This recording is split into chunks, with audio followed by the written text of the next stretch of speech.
Sejarah perkembangan perangkat fotografi. Nah, kalian tahu nggak sih bagaimana sejarah perkembangan perangkat fotografi? Nah, sejarah perkembangan fotografi terus mengalami perkembangan dan kemajuan baik dari sisi teknologi maupun ukurannya. Ya, mari kita ikuti perkembangan perangkat fotografi yang digunakan pertama kali sampai pada era abad ke-21 ini, atau biasanya menyebutkannya dengan sebutan era digital. Kamera obscura. Kamera obscura merupakan kamera pertama yang ditemukan oleh seorang ilmuwan muslim bernama Alhazen. Pada tahun 1571 sampai dengan 1636, Joseph Kepler meningkatkan fungsi kamera itu dengan menggunakan lensa negatif di belakang lensa positif sehingga dapat memperbesar proyeksi gambar, sebuah prinsip yang digunakan dalam dunia lensa foto jarak jauh modern. Berikut adalah cara kerja kamera obscura, di mana bayangan yang dihasilkan terbalik. Setelah itu, perkembangan kamera mengalami perkembangan dari berbagai jenis kamera sejak masa ditemukannya kamera pertama. Setiap perkembangan itu selalu diiringi perubahan baik dari segi bentuk, fungsi, dan teknologi. Berikut adalah perkembangan jenis kamera dari masa ke masa. Kamera format besar. Dikatakan format ukuran besar karena dari ukuran dan bentuknya terlihat besar. Kamera format besar tergolong kamera manual atau biasa disebut kamera analog.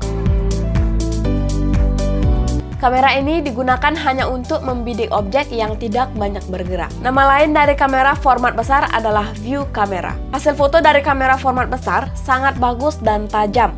Ukuran foto yang dihasilkan bisa dibesarkan hingga seukuran papan reklame tanpa mengurangi kualitas dan mutu gambar. Kamera format besar ini kemudian lenyap, tak pernah dibuat lagi untuk dimuseumkan dan sudah menjadi sejarah fotografi. Hal ini disebabkan karena kebesaran ukurannya dan berat yang membuatnya serba kaku untuk dipindah-pindah.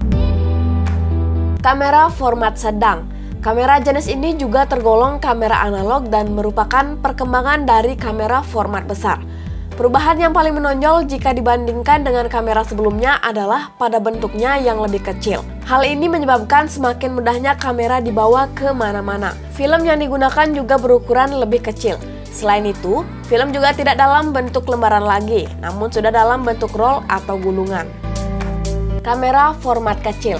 Kamera ini merupakan perkembangan selanjutnya dari kamera-kamera sebelumnya. Bentuk dari kamera ini lebih kecil dan film yang digunakan berformat film bioskop 35 mm. Kamera ini dibuat dengan menggunakan sistem pencari ketajaman range finder, yaitu menggabungkan dua proyeksi lensa dari objek yang diabadikan. Oleh karena itu, kamera ini disebut kamera range finder.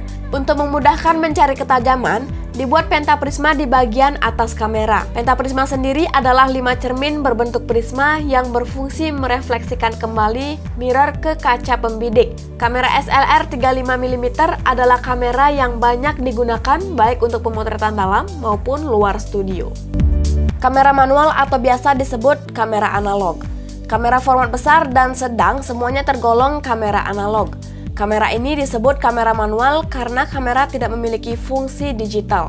Kamera ini menangkap gambar dalam bentuk media film yang tidak memiliki sensor untuk membuat sebuah gambar digital. Kamera manual menyimpan data gambar dalam bentuk film yang harus diproses dulu untuk bisa mendapatkan fotonya.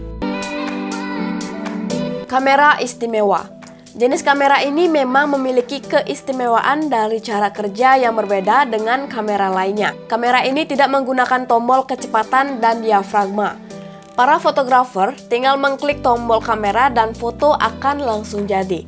Kamera ini juga tidak mempunyai fokus karena sudah dirancang sedemikian rupa untuk mengatur fokus di berbagai jarak. Hasilnya adalah gambar yang tajam kecuali pada jarak kurang dari 1 meter. Beberapa contoh dari kamera jenis ini adalah kamera langsung jadi atau biasa disebut kamera Polaroid.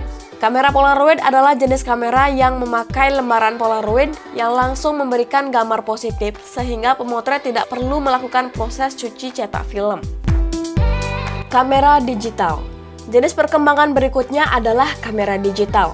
Kamera ini adalah perkembangan jenis kamera paling mutakhir dan masih digunakan sebagai ujung tombak dalam hal fotografi. Keutamaan dari kamera ini adalah adanya memori penyimpanan dalam bentuk digital. Kamera digital adalah alat untuk membuat gambar dari objek untuk selanjutnya dibiaskan melalui lensa kepada sensor CCD. Ada juga yang menggunakan sensor CMOS yang hasilnya kemudian direkam dalam format digital ke dalam media simpan digital. Hasil rekam gambar ini harus diolah menggunakan pengolah digital seperti komputer atau mesin cetak yang dapat membaca media simpan digital tersebut.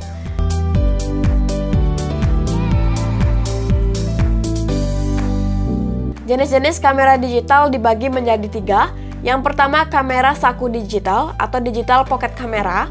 Yang kedua, kamera digital SLR atau digital single lens reflex atau SLR kamera. Yang ketiga, kamera mirrorless. Kamera saku digital. Kamera saku digital atau sering disebut kamera pocket adalah kamera otomatis yang menggunakan format pengambilan gambar dan penyimpanan digital dengan ukuran kecil dan ringan sehingga mudah dibawa-bawa. Kamera DSLR. DSLR adalah singkatan dari Digital Single Lens Reflex. Dalam bahasa yang sederhana, DSLR adalah kamera digital yang menggunakan cermin untuk memindahkan cahaya dari lensa ke jendela bidik atau viewfinder yang merupakan lubang di bagian belakang kamera di mana Anda dapat melihat atau mengintip melaluinya untuk melihat gambar apa yang Anda ambil. Kamera mirrorless. Apa itu kamera mirrorless? Nah, sesuai julukannya yang berarti tanpa cermin.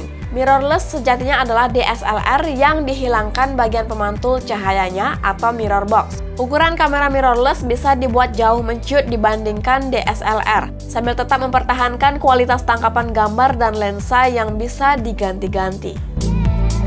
Perbedaan lainnya antara kamera mirrorless dengan DSLR adalah kamera mirrorless.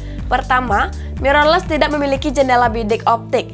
Nah, proses pembidikan gambar atau framing dilakukan lewat layar LCD atau jendela bidik elektronik yang bisa disebut dengan electronic viewfinder. Nah, demikian materi terkait sejarah perkembangan perangkat fotografi. Selamat belajar dan tetap semangat. Salam harmoni.